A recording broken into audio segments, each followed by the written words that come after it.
Hey, good afternoon, everybody. Tom Stewart here. I'm with Liz Trotter. Our guest today is Joe Gelderman, and this is Smart Business Moves. Woohoo! Yay. Hey, Joe. Yeah, see, there's a lag. He Yeah, a doesn't little hear bit. me. You know Hello. what it is? What? We have a hurricane going on, and Joe and I are working under adverse conditions.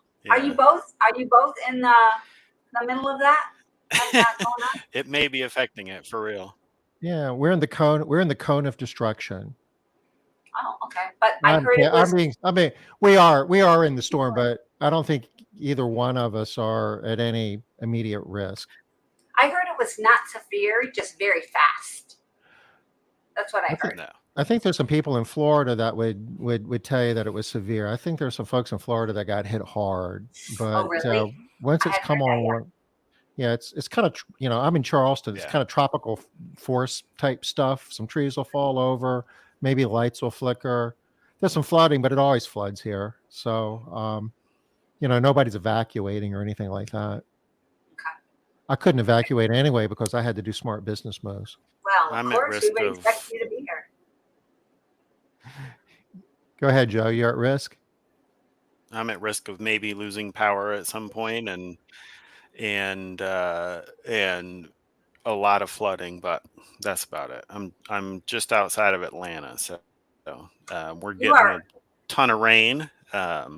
But we've been getting a ton of rain for the last month and a half, so a lot of trees are starting to fall because of all of that rain. You're in a really good position, Joe, because if you get sick of talking to us today, you could just power off and we'll be like, oh, poor Joe, he lost power. I can just say, hey, yep. Sorry. It was due to the Check out. hurricane. Sorry, I had to go. I've already set Lost the internet. stage. I've already set the stage for that. Okay, so y'all better stay put because I'm not staying here all by myself. I'm going to have severe sun stroke. That's going to be my excuse. All right, so let's get started with Might be Is a It Kids solo last 30 minutes for you, Liz. Oh, I've had worse. All right, let's try and just maybe 1 or 2 minutes. Real quick, wanted to share with y'all. We are talking about hiring today, improving your odds. Joe is going to share some great stuff there. And for those of you that haven't heard about the Orion, he'll be sharing about that specifically toward the end of the show, and you're not going to want to miss that. All right, but for ISSA, some things specific to hiring are some discounts that you can get. And where are we? We are at, we'll use the same thing, momdogpeter.issa.com, although they don't like my explanations for this. I am going to drop the URL in chat so everybody can just click on it rather than Try to decipher Mom Dog Peter. yeah. All right, I get it. All right, so what are a couple of things on here? I know that they had, right there, we have some insurance type things that you can get discounts on for your people that can help you with hiring. Oh, that's much better. Thank you. So health insurance, dental and vision, life insurance. So if you're in a situation where your people are not coming to work for you because you don't offer insurance, check this out and see what kind of discounts might be available for you. Was there anything else specific on here? Maybe on additional benefits? Yeah. Virtual medicine, that's kind of interesting. The whole thing, I guess you just call and talk to a doctor and it's easy and it's cheap. Investments, I guess you could set up 401k plans or student loan abatement. Huh. I'm not sure. That would be different than a education tax-free savings account, I would guess. Do you know what that is, Joe? Curious. I do not know what that is. Okay. Additional benefits. Holy cow.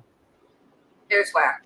So I know you can get some discounts on background checks, some discounts on some HR stuff. I don't want to go into detail here, but if you are a member of ISSA, then please get on here and check out some of these valuable benefits that you may not be availing yourself of. And if you're not a member, also check out this site because there are a lot more benefits available than people even know about. All right. Thanks, Tom. Yes, important. Yeah. We really believe that being a member of the industry's only trade, nonprofit trade organization is important, and we like talking about it. Joe, how are you? It's been a while. I mean, we've met before. Wonderful. I've been introduced to you by your father, who's a gentleman that I have a lot of admiration and respect for. We've worked together for a long time. How is Bill? How's he doing? We have a He terrible lag with is Portugal. wonderful. He is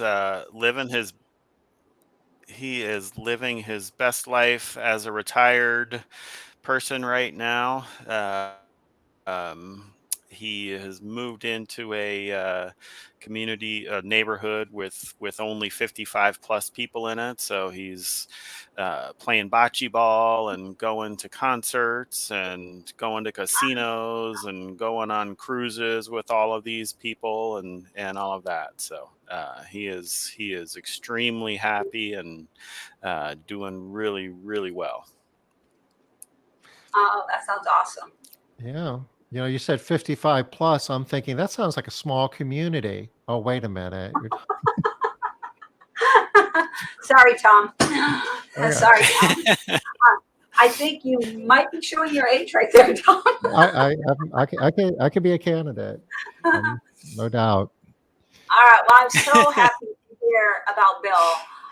He has always been one It's of been my great for industry him for sure. favorites. Yeah, it's awesome. All right. Well, what are we going to talk about today specifically? So I think just improving your odds with hiring, right?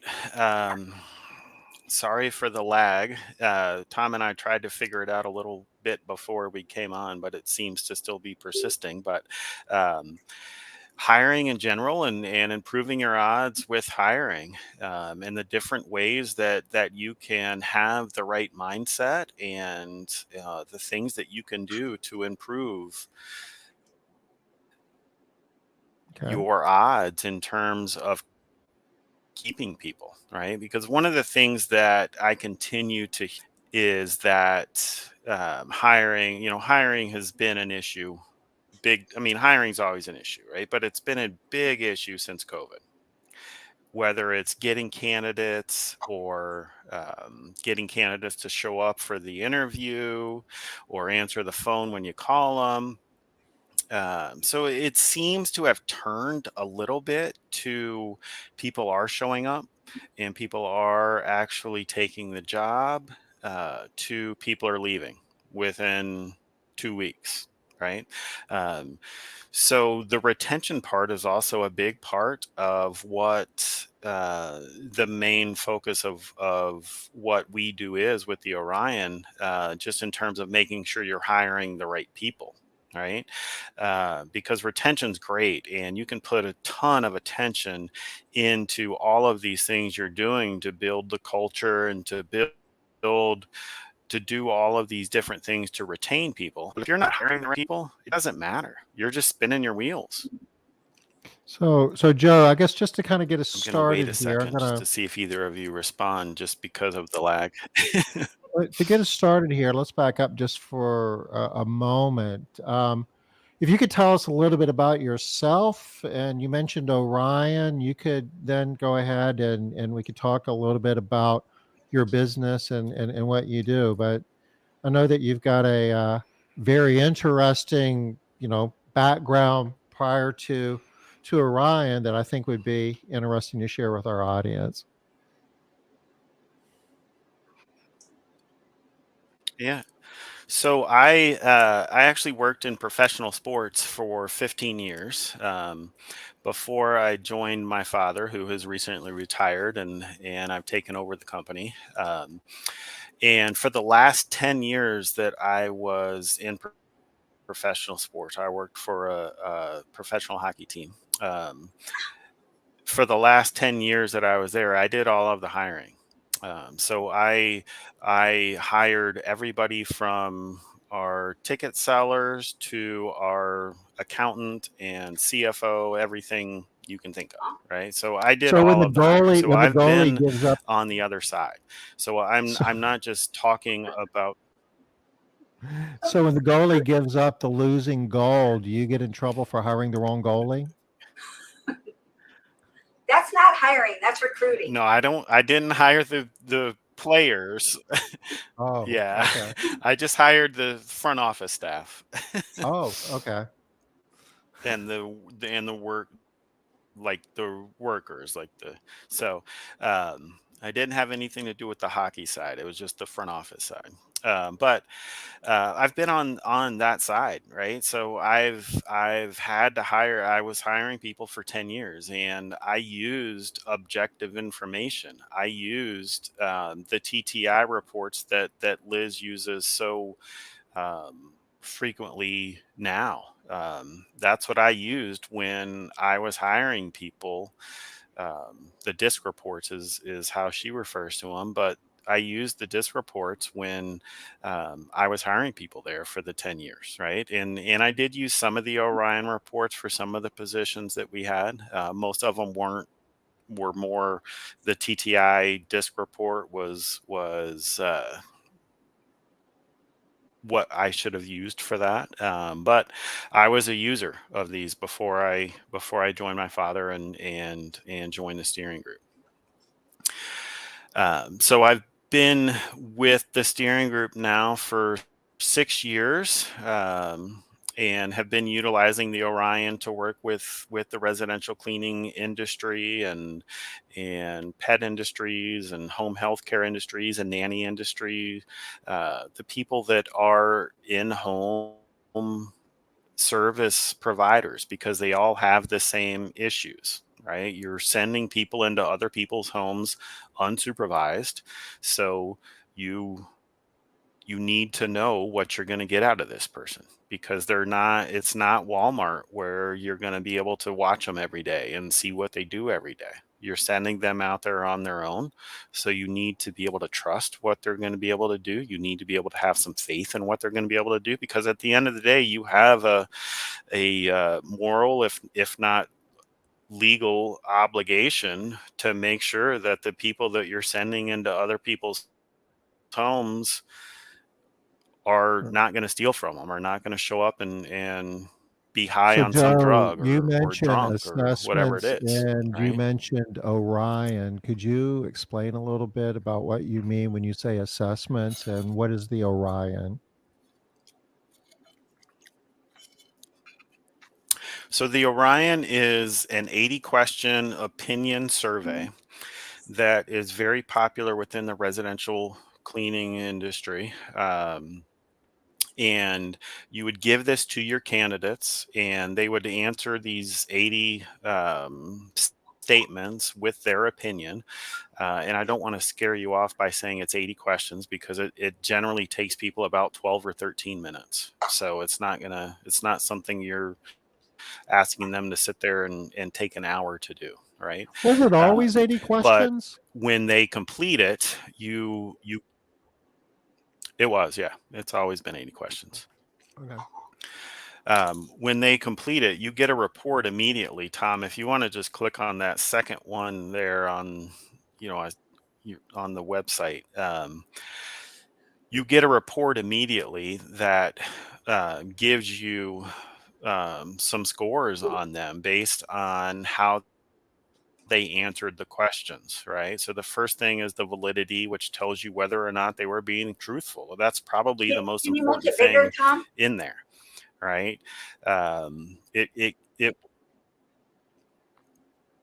It will tell you, based on the pattern of the person's answers, it will tell you if they were trying to deceive the assessment and if they were essentially lying or trying to hide their true opinions from you.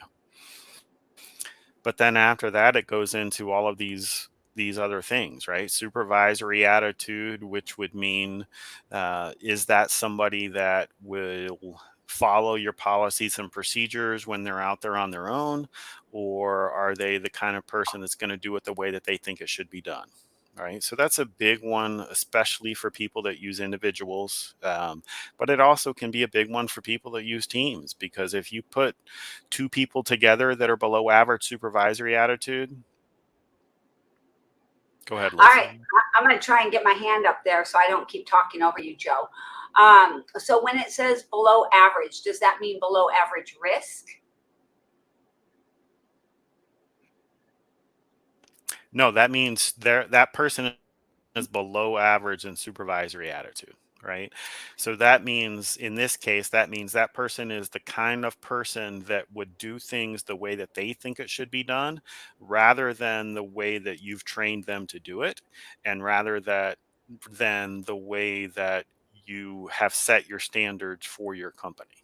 All right. So below average supervisory attitude is one of the things that we recommend that the users of this eliminate a candidate based on. Because if a candidate is below average supervisory attitude, then they're the kind of person that, you can train them for 2 months if you want. But once they're on their own, or once they're out there with an individual team member, one other person, unless that's a really strong person that's going to hold them accountable, they're going to do it the way that they think it should be done, and they're going to be more likely to cut corners and not really hold your standards to heart. Awesome. I can definitely see how this is going to be. I mean, it's obvious how valuable this would be to know in advance of hiring someone, right? All of these, though. But when I'm looking at all of these, Joe, I'm thinking to myself, which ones do I know? Soup, no. Work at no. Drug, no. I wouldn't. Workplace Yeah, no. you definitely wouldn't want to hire this person for sure. No.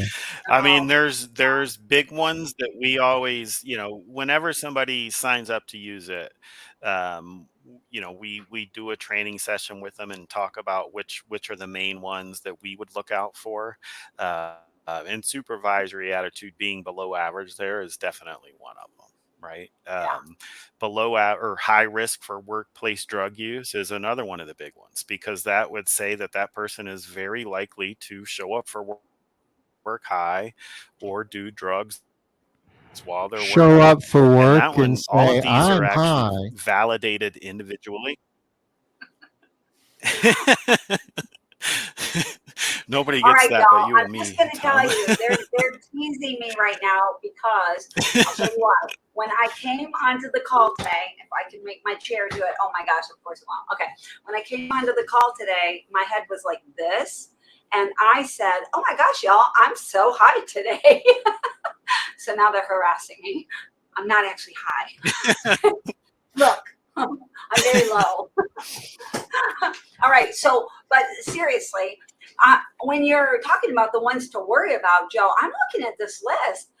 The only one that I could see maybe not worrying about would be customer service, if I'm going to put them in vacant units. Like, I'm going to put you in an empty house. I'm not worried about your customer Right. service. So But aren't the rest of these all really, really important? Maybe long-term employment. Maybe they I'm just looking are for something short to a term. degree, right? So the drug use one, so they're all validated individually, right? The drug use one is over 93% accurate. So if somebody's high risk like this person, um, it would say that they're 93% likely to show up for work high on something or use drugs while they're working.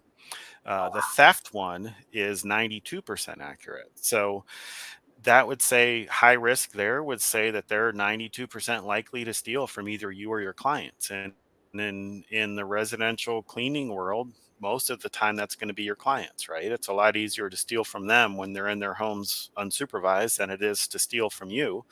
Um, the prospects for long-term employment that you brought up, that one is essentially saying, do they see value in creating a relationship with you as an employer, or are they the kind of person that thinks they're going to get ahead in the world faster if they just keep jumping around from job to job, right? Gotcha. That's not one that we usually tell people to eliminate based on if everything else was good. Yeah. But it is one that, and I think this is really important. It is one that I would say you need. It should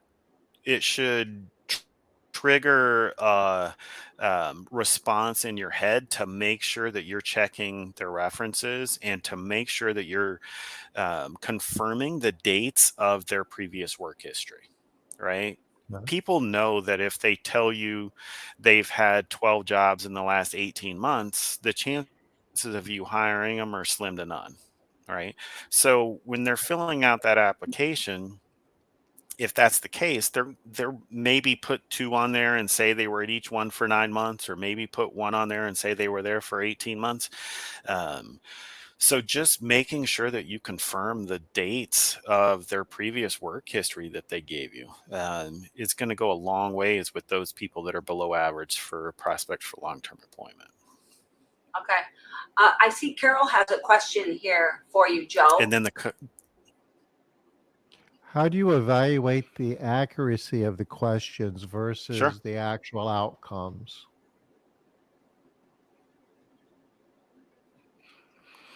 So that is way above my pay grade or expertise, right? So Orion is a company that's been around for about 25 years, and there's lawyers and statisticians and psychologists that are involved in creating the assessment and adapting the assessment when it needs to be adapted, and continuing to make sure it's legal, which may be the most important part, right?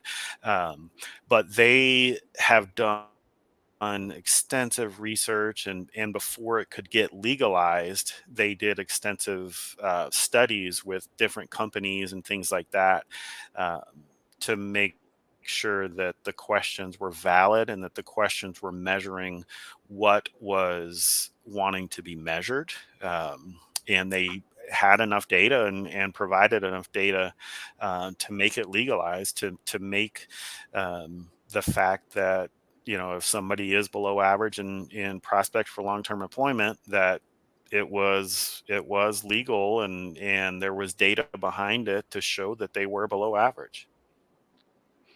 Gosh, I didn't even think of that initially, because I can see how you would really have to be on top of that, or people could easily say, "Hey, I'm being profiled here. I'm being there's bias Yeah. against me as a human. They have no Mhm. idea about this." Wow. Okay, that's a So is there not So to for go many off years, too far, on a tangent, but I know a lot of times companies will kind of create their own assessments, if you will. Is there any risk in that? I mean, because we're not statisticians and attorneys. right? Yeah, I mean, at the end of the day, I would say there is. I mean, I know people do it. Um, I would say that if anybody ever gets sued for doing it, they would have a tough time in court, right? Yeah. When you're using something like the Orion that is valid and has been verified and is EEOC compliant and all of that, there's never going to be any legal issues, right? If you're creating your own, there are going to be issues, right? People can Oh, claim mm. discrimination. People can claim that they were profiled because of this or this.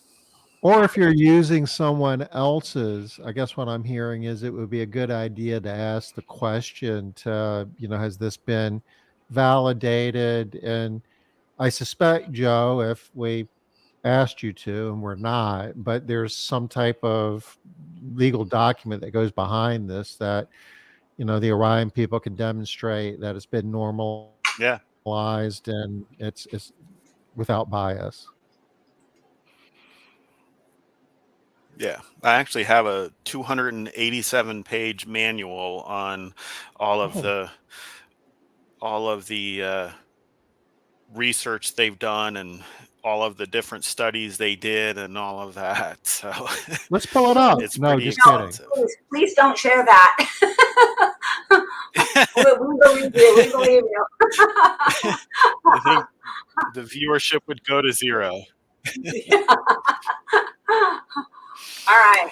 So along those lines, the safety and risk avoidance one at the bottom, that one only was added about 10 years ago, and it was added because Walmart was a big user of Orion, and they said they were having a huge issue with workers' comp claims, with people getting hurt at work, or also people doing things that caused injuries to their customers. So the Orion folks, the statisticians and the lawyers and the psychologists got together and came up with these different questions to try out. And after about 2 years, so they were giving all of these questions and assessments to the new hires, but they weren't making any decisions based on them. They were just tracking them, how they did, whether there was any injury claims that came from them, whether it was internal or external injuries. Um, and after 2 years, they looked back at it, and an overwhelming number of them were high risk for safety and risk avoidance. The people that ended up causing the injury, whether it was they hurt themselves or they did something that was stupid that ended up hurting a customer, an overwhelming number of them were high risk for safety and risk avoidance. So that is where the research came in for the safety and risk avoidance, because they had tracked it all with Walmart, and the numbers were overwhelming enough that it became legalized for them to use this. And one of the things that you mentioned, Joe, was the 93% accuracy and then also 92% accuracy. Do all of the different things that you're measuring here, the different behaviors, do they all, or I guess it's not behaviors, these are attitudes. What are they?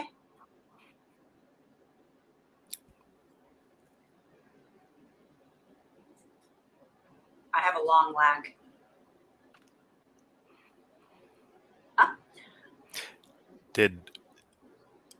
I think I know what you said, but I'm not sure. So I'll answer it based on what I think you said, Sure.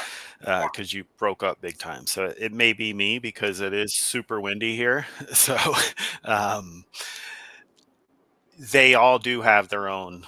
They all are validated individually.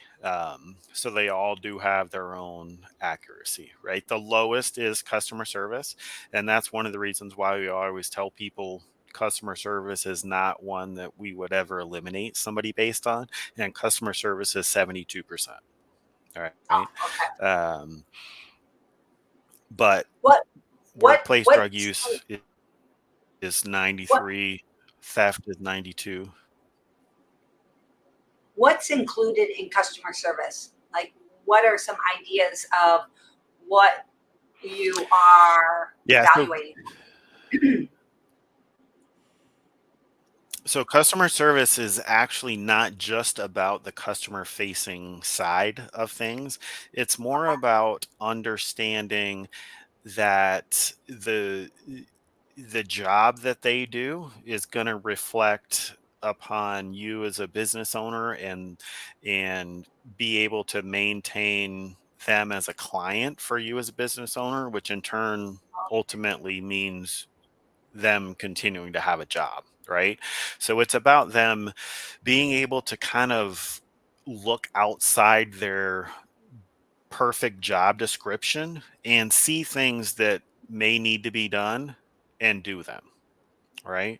So somebody that's below average customer service is likely to want to stick right to the job description and do exactly what the job description says. So if the job description that they think they have says when you're dusting blinds, you just dust the blinds, and it doesn't say you also have to open up the blinds and turn them over and dust the other side of the blinds, they're just going to dust the front of the blinds because that's Okay. what the job description says, right? Um, when you're above average customer service, you're the kind of person that's going to understand those kinds of things. You're going to be able to look at the bigger picture more efficiently, or more often, and be able to look at those other things and say, you know what, if this was my house, I would want this done. So I'm going to go ahead and do this. All right. Well, So I'm one of the really things that glad I I always tell asked that people question. when I'm training them on it is one of the things I always tell people when I'm training them on it is if you have somebody that's below average customer service, I certainly wouldn't eliminate them because there's a lot of factors that can go into that, right? Some of it can be their socioeconomic background. And this is customer service is the one of these seven that I would say can be trained up. The rest, the other six are what they are, right? Customer Okay. service can be trained up.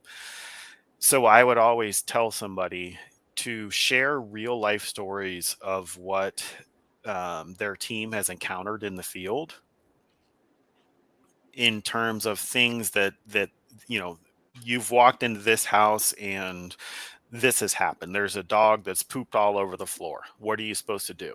Right? That's where somebody that's below average customer service would struggle, is making that decision, right?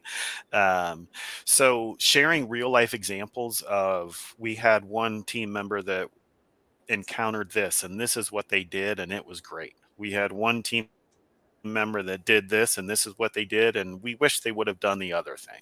All right. So sharing real life examples with people that are below average customer service really goes a long way to helping them understand what you're trying to get, um, out of their role, and helping them kind of see the bigger picture and push forward with, um, doing things the way that you want them to do it. This one is tricky though, because it is so very subjective. I can think of, off the top of my head right now, I can think of some business owners that, just using your blind example, right? Some business owners that would not want them to spin the blinds and do the other side. They would want them to follow precisely what was said. Hey, I just said to just dust the blinds. I didn't say anything about doing both sides, etc. And then I know there's another, in my world, a wider portion of the population that would prefer that they think bigger picture and how can they provide um, additional customer service. But I do know there's a chunk of business owners out there that don't want them doing anything outside of, not even a little bit outside of scope of work, because they're afraid that they're going to set up expectations for the client that other teams, other people can't meet. And So I that's a know real that thing, and that's a real that's thing because when another technician goes to the house and if they don't know that they're supposed to be doing stuff that's not part of the scope of work, they don't, and then what started out to be as an extra and a good deed winds up, turning into a disappointed customer because all they're getting is what they initially agreed to. oh no. Yeah.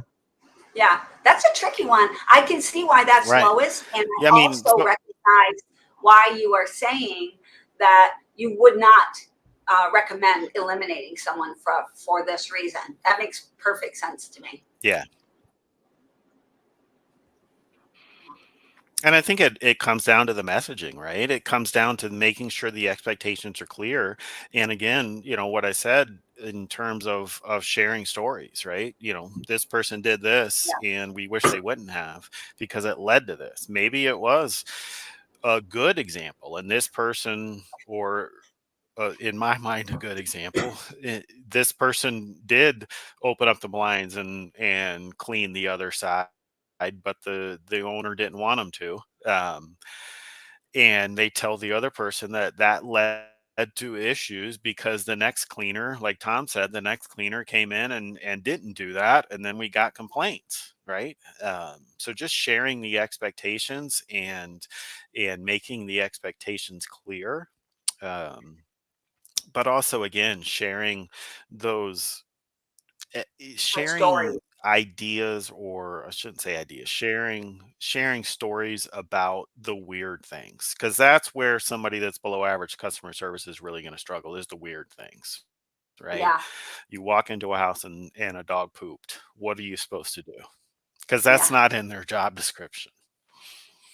And some people are going to understand that when we give you the example about the dog pooping, that later when there's cat vomit, that's the same situation. And there are other people that won't understand that. And I think Right. that's what you're talking about here, right? Those people are going to get the low customer service rating because they just don't understand what that is.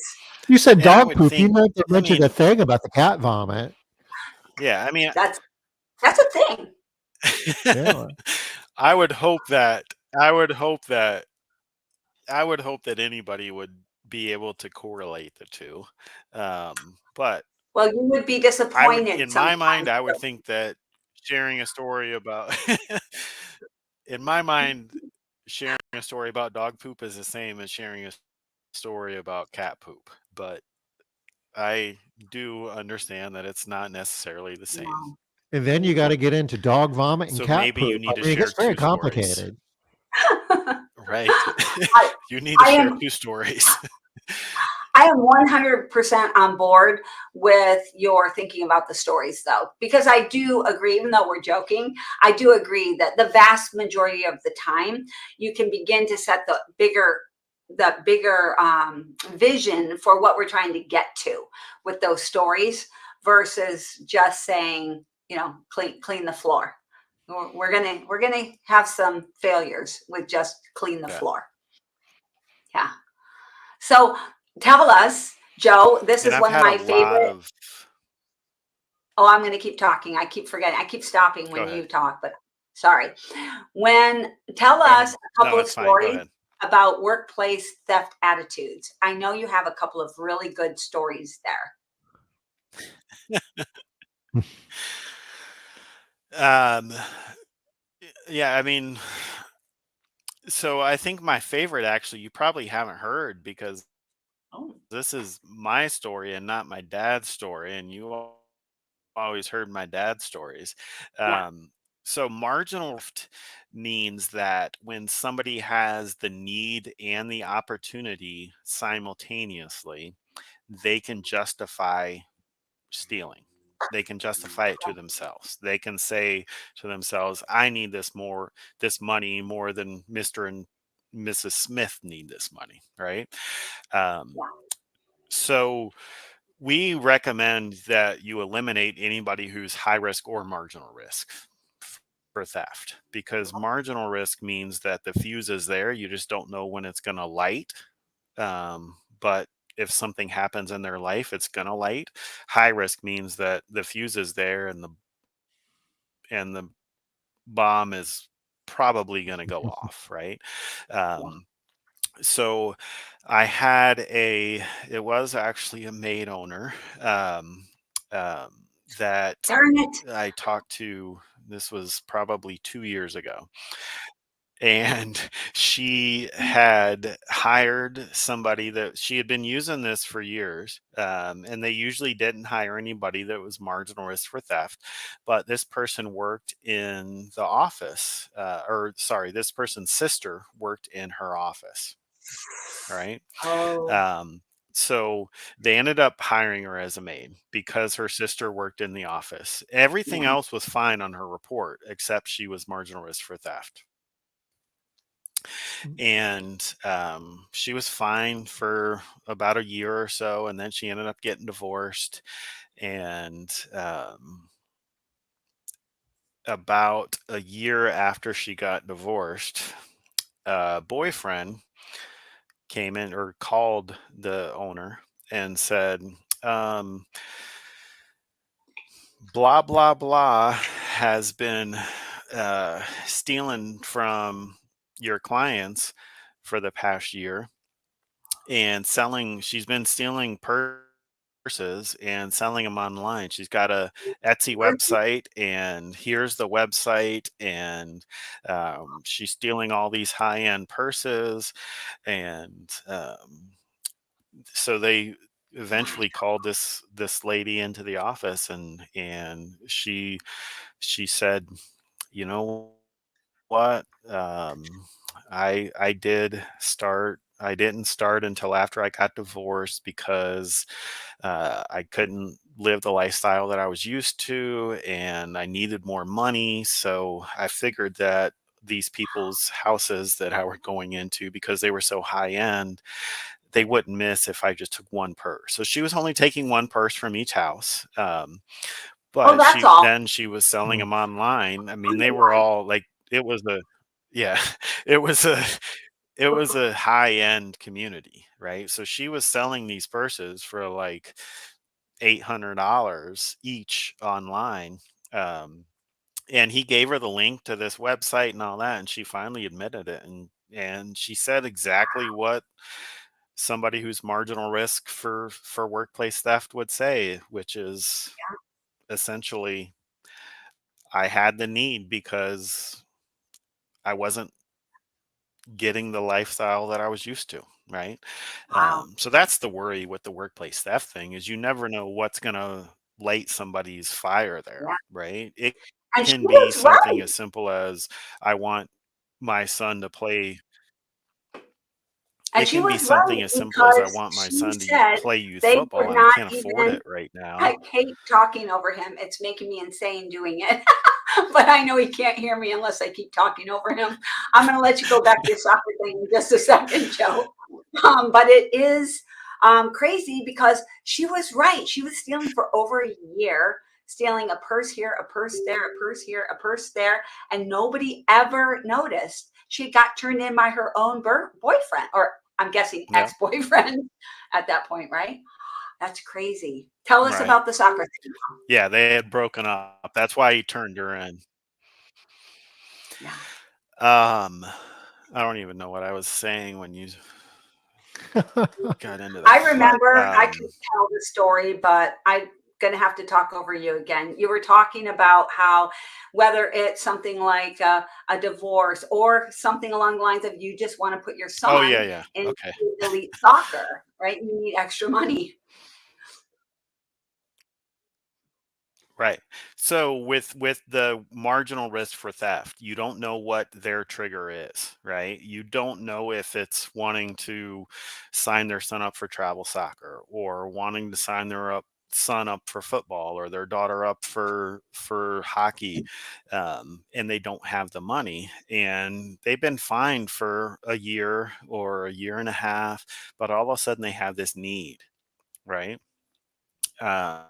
So now, once they have this real need, they're going to start looking at things differently. They're going to start looking at the money sitting on the counter that they never even looked at before differently. They're going to start looking at jewelry that they see differently. They're going to start looking at these designer purses that they see differently, and, and wonder if the client would really miss it, right? They're going to start seeing stuff in the home as an opportunity for themselves versus in a normal person would not even make that connection at all. So you're going to notice here that we have a question. I think you Right. can read it, Joe. Can you see that question there? I'm not sure that it's entirely clear for Carol exactly how the assessments work. Maybe you could give a little bit Would more not steal definition here. from your customers, but steal from the company. So, Carol, you would not be able to discern i- in the assessment which one that would be, right?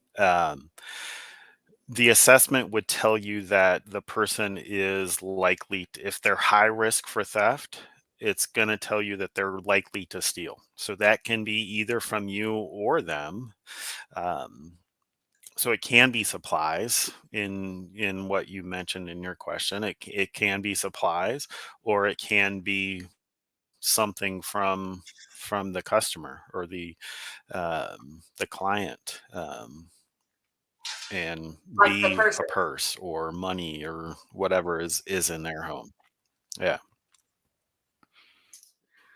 So this is actually really, I love that she's asking this question, because this is part of how business owners, how we get ourselves kind of tripped up a little bit. We are trying to think of how we could figure it out, but that's where the Orion comes in, because it's so far superior. So much testing has been done. So much data has been collected about how this stuff works, that your systems are just superior. We can't even, it's not a thing that we can figure out. Can you talk a little bit, Joe, about, and I think this is still true, I'm not positive, I haven't spoken to you about this in a while, but in the past, you couldn't get an accurate rating if you were, for example, the business owner and you were trying to take this, or you couldn't get an accurate rating if you took it after you were hired. Is that still the way it works?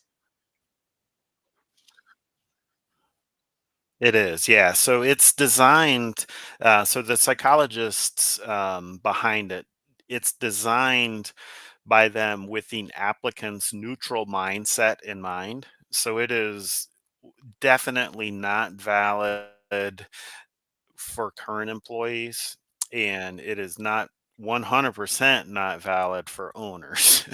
I tell people that all the time, and I'll always have owners that want to try it and do it on themselves. And I always tell them the first thing you're going to want to do if you do it is fire yourself. And every time it comes back terrible, right? And then they feel like it's It's not accurate because they 100% not know valid that's on an not true owner. for them.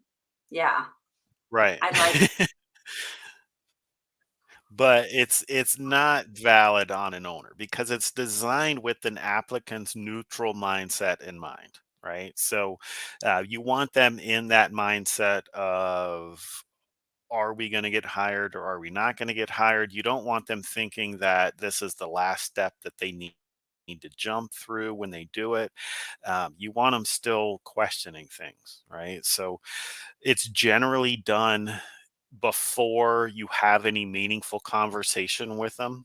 Um, we do have some people that will do it a little later, but we've talked to them about making sure that they maintain a neutral tone and neutral deposition in the interview process so that the candidate doesn't think, oh my gosh, this person loves me, I'm going to get this job no matter what, right? yeah. And then they get this email with their, or they're doing it in person, um, because they're going to answer the question differently. If they're in that mindset, if they're in the mindset of, I've got this job already and this is the last step I have to jump through, then they're going to answer the questions in a defensive manner instead of in a truthful manner, and it's going to show, and their report's going to be bad if they do that.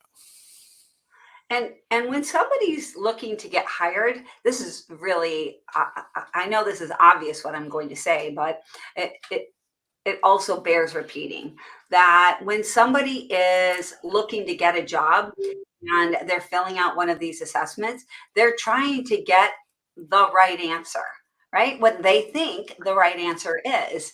So it's, everything is going to be based on an applicant trying to give you the right answer. And so we can't do that. We can't do that. It's like the mirror image thing. Are we seeing the real thing, the mirror image? We can't do that psychology ourselves. That has to be run through much smarter people than us that can play that game of what are they thinking at this specific time, what's their mindset, how does that compare to what they answered. It's a tricky little game. I could easily see why, as a business owner, I would give a completely different answer than I would as an applicant. And that's going to mess you Right. up. Mhm. And I think that's, that kind of speaks to that kind of speaks to the value of it too, right? Like just having that objective information. Because I think having, whether it's Orion or if you're hiring for an office staff person and using the disc things that Liz does, having objective information of any sort is going to help you immensely in terms of making the right decisions, because anybody can be whoever they want when they're interviewing with you, like Liz said, right? Somebody can put on an act and be somebody that they're not when they're interviewing with you. Mhm. So having objective information when you're going through that hiring process is going to help you immensely in terms of choosing the right people and making the right hiring decisions. And Joe, I know that we're saying this, that all of this would be in the context of a standardized, repeatable process. You know, you know, the idea of hiring people just based on gut feel and talking to them isn't going to get you as good an answer or a good a result as a standardized process, and objective assessments being part of that. Yeah. I mean, I think the biggest mistake that most people make is number one, not having the objective information, but number two is hiring because you're desperate, right? Um, I think you want to always kind of try to keep that pipeline full, at least keep that pipeline with some people in it, because you never know when the next person is going to come in and tell you that they're moving next week or that they're quitting tomorrow, Mhm. right? Um, so keeping that pipeline full, and keeping that pipeline full is going to keep you from making those desperate decisions, because I think the desperate decisions and the settling for people is the biggest mistake that people make. I think the number one thing people need to do is create standards, right? Create a standard, know what you're doing, have a plan and follow that plan, and then stick to that plan, and in that plan needs to be a standard of who you're going to hire. And don't settle. It's better to turn away two customers tomorrow because you don't have the workforce to do it than to hire somebody that you shouldn't have hired, which may end up alienating some of your staff, which may end up creating a lot of customers for you and your other staff, and which may end up creating bad reviews for you on Yelp and Google and everywhere else, right? It's extremely important to make sure that you have those standards and that you're sticking to those standards and that you're not settling. I think one of the biggest mistakes that most people make is settling just because they're desperate. So creating that pipeline and continuously recruiting, and making sure that you're not just hiring right now because you need somebody, and you're always continuing to, hiring is a process and not an event, is what I like to say, right? I like that. So making sure that you're not just hiring right now because you need somebody Yes. At the very least, you always want to helps be you stop recruiting. from making those desperate decisions, because making those desperate decisions Yeah, we is when make you the settle. distinction Yeah. that we always want to be recruiting, even if you don't need to hire somebody at the moment. You want to have qualified candidates in the pipeline. So when you do need to make a hire, you're not scrambling and making, picking between bad choices. We're sharing your Right. website here, Joe, because we're down to just a couple more minutes before we get to the top of the hour. If anyone in our audience wants to know about, how to use objective tools in their hiring process, their interview and evaluation process, um, I'm assuming you'd be happy to talk to them about that.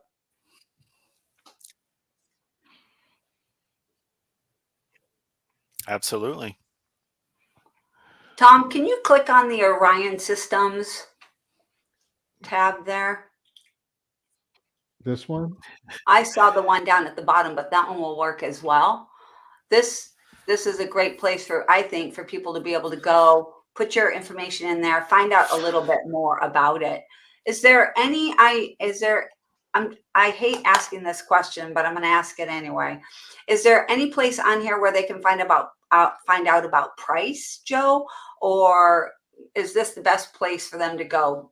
Contact somebody and then they can find out more about how the pricing works. There's probably not, but I will tell you that, I mean, I can tell you now that it's $14.75 per report that you run. Um, you're only charged when somebody completes a report. So there's multiple ways to administer it. You can do it in person.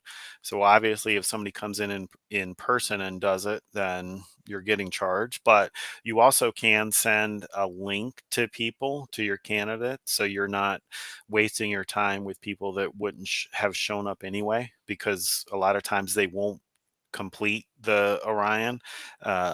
So if you send it to them and they don't do it, or they go in and answer 60 of the questions and don't answer the last 20, you're not charged. You're only charged when somebody completes all 80 of them, if you send it to them. But it's $14.75 per report. There is an initiation or a fee to build your account, which is $184.95. And that's a one-time fee. You'd never have to pay that again. After that, it's just $14.75 per report.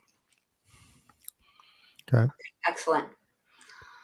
All right. So for everybody who's hearing that number and is thinking, oh my gosh, but for every single applicant, I want to remind you how much money you're going to save because of that $14.75. Now, don't forget those numbers, the success rate of those things. You know, I know we have some stuff that's over 90% accurate. Those are crazy odds, y'all. Right? Yeah. So.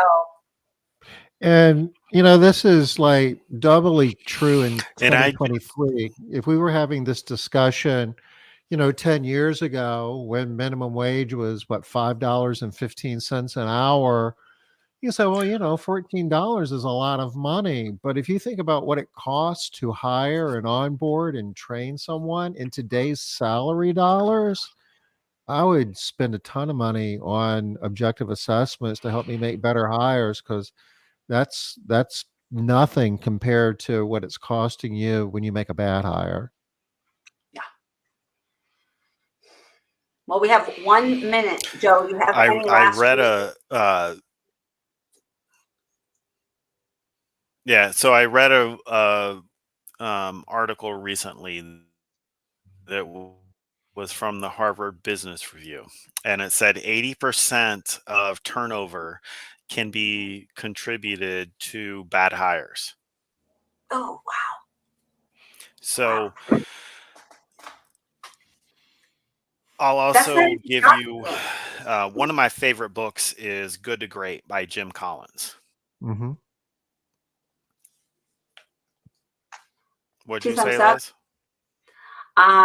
I said, and really, that's not all that shocking. Initially, when you said it about the 80%, I was like, dang. Yeah. And then when I thought about for half a second, I was like, yeah, that sounds about right. Joe, thank you for joining us. Oh, go ahead. Last thought, please. I was just going to say one of my favorite books is Good to Great by Jim Collins, and one of his quotes in there is, the most important decisions business people can make, are who decisions and not what decisions. Right? So a lot of people, like, retention is a big issue nowadays, right? Yeah. But retention is a huge issue right now. But if Harvard is saying that 80% of retention is based on who you hire and not, or who you hire, then if you're spending more than 20% of your time trying to build the culture and trying to do all these other things, then you're missing the boat.